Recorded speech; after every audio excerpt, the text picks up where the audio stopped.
tattasai, tumatir, attaruhu, kanumfari. Ko kanumfari ta ce mu ko alayyahu ko tattasai. Au gyaɗa mai gishiri ta 10 manjan 50.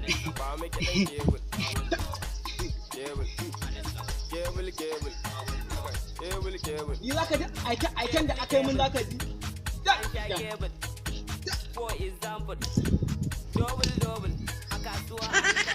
Ijan ga malam zakarina.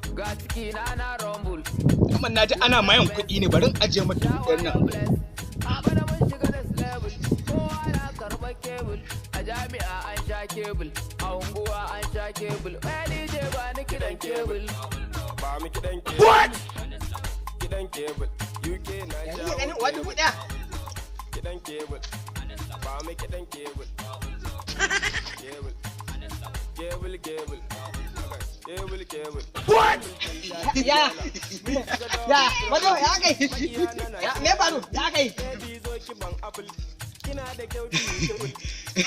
Kai, kuma dare me kake yi? La ilaha illallah, dama ana cewa kana da son kuɗi. A aike ne da kuɗi.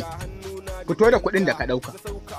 Aman gwada ka ne, dama a cikin gari ana cewa kana da son kuɗi, shine na gwada ka.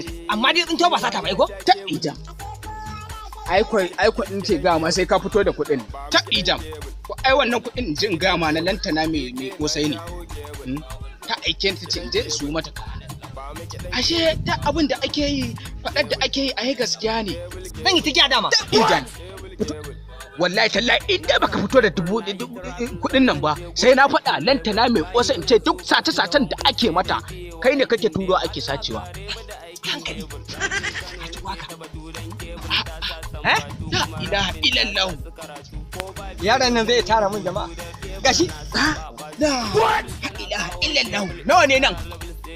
1000 ce? Ai, sai ka ƙaro 500. Sai ka ƙaro 500 ɗin in ba haka ba sai na faɗa lantana mai ƙosai. Yaran nan zai tara mun jama'a. Zan ma ihun ɓarawo. Ɓarawo? Zan ma ihun ɓarawo. Ka san da kai tsoho ne ko? Wannan illu ta jawo ba. Gashi. ɗan kwallo ba. Ba gurin to. Ba gurin. Aikin banza aikin wafi. Duk abin da ake faɗa a cikin gari ashe gaske ne, bayan kuɗi ne kai, kan tsofai da kai kake na irin wannan abu. La ilaha illallah. Ilu ta jawo bau. Aikin banza aikin banza. Me za ka yari? Inna lillahi wa inna ilaihi raji'un. Yanzu na tsinci 1000. Ya ce ta sace na bashi. 500 ɗin nan da na fito da ita ma rance ne. Zan je sau garin kwayi. Shi ita ma karbe. Inna lillahi illallah. Ilu ta jabo. Allah ya isa. Allah ya isa.